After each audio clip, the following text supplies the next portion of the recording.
Quiltologie is brought to you by Fabric Editions. My name is Kristen, and along with Fabric Editions, we've put together a few short videos to hopefully help jumpstart your quilting. Today's lesson is going to be about boxing the corners of a bag. It is so easy to take a simple tote bag that has been sewn on just the sides and bottom to the next level of sophistication by giving the bottom dimensional definition. We want to show you two simple ways to box a bag. The first method is after you have chosen your fabrics and you've put the fusible interfacing on according to the directions, you simply place the right sides together and pin your sides and bottom in place.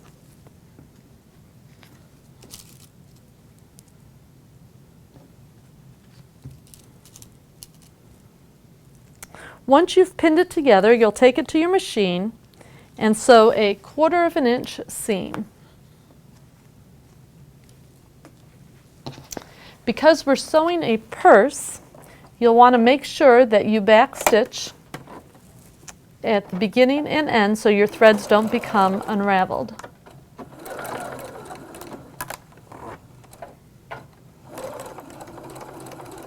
And also, as you sew, make sure that you pull your pins out so your needle doesn't break.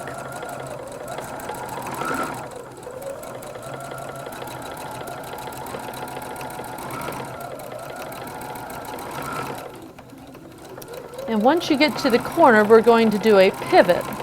And the only trick with that would be to make sure that you keep your needle in place so you'll have a perfect 1/4 of an inch seam continue on the bottom of the bag.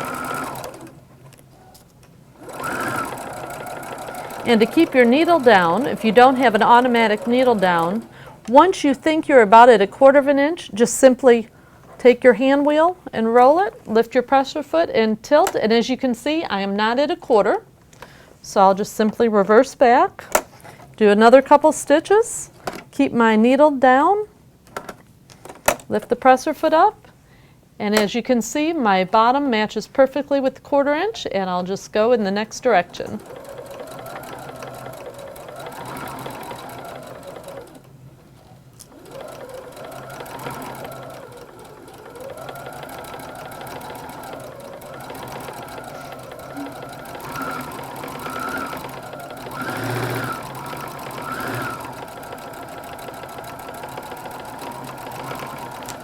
Once you've gone all the way around your bag, make sure that you lock your threads in place by doing the back stitch. And then you can go ahead and take your bag out. Now you've sewed the side and the bottom. You want to place your hand in the bag and kind of finger press your seams open. And this isn't too bad when you have your stabilizer on because your fabric is much firmer than it normally would be. And you'll want to finger press up about 2 inches on the side as well as 2 inches on the bottom. And as you can see, it does like to stay right in place because the fabric is very firm. Then you will take your seam on your side and you'll match it to the seam on the bottom just by feeling.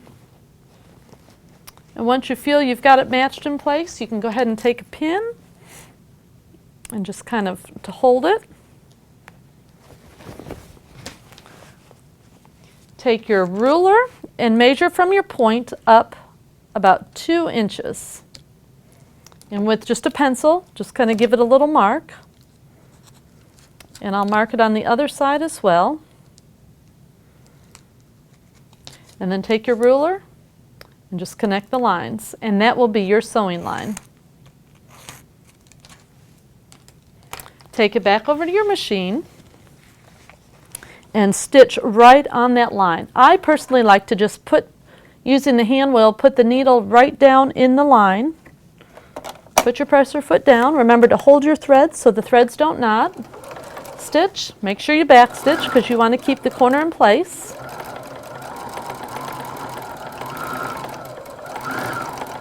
Remove your pin.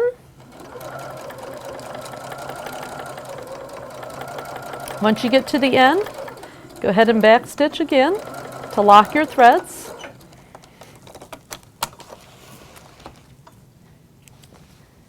once you cut your threads, you can then take your ruler, line it up on 1/4 inch, and just trim your corner off. And this is one option you have. The other option you have is to take your triangle that you had and simply hand stitch it up. Once you have done it either way, you reverse your bag.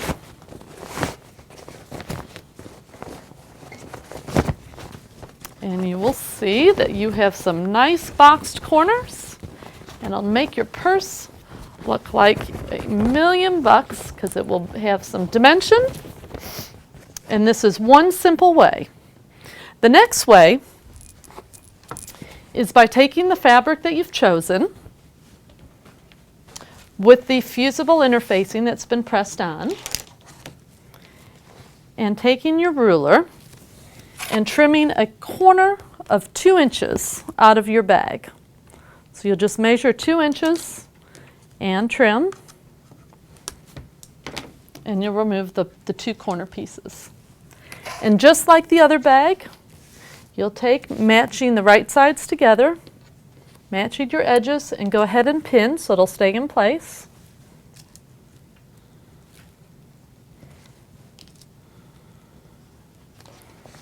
And pin your bottom.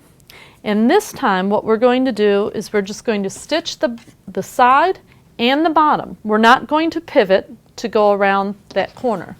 So I'm going to first stitch the side, holding my threads, back stitching to lock the threads, removing the pins so I don't break my needle, and I'm just stitching straight down the one side.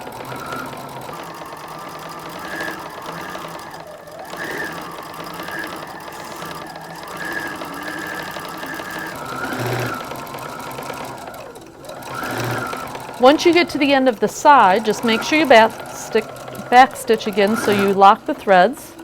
And there's really no need to pull it completely out. You can just leave your thread in, turn it to the bottom, and go ahead and stitch the bottom, but make sure you back stitch again to lock those threads.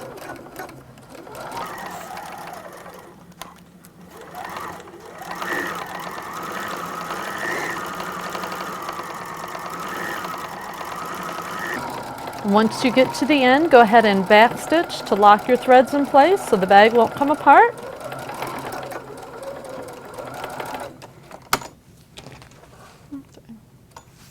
And then you can trim these threads. Okay. And like the other bag, or the other method of doing the corners, simply finger press the seams open. And because it has the stabilizer on it, it will stay firm. So you'll press that, the bottom seam, press the side seam, and you only need to go up maybe about 2 inches. And once again, match these seams. Go ahead and put a few pins in so it stays in place.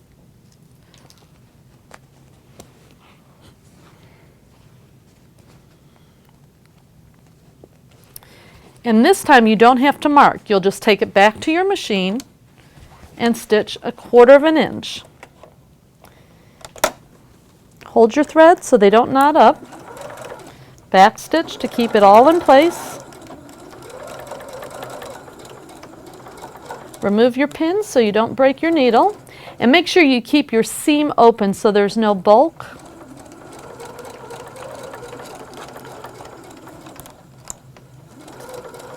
Once you get to the end, you simply back stitch again. Take it out, cut the threads off, reverse your bag.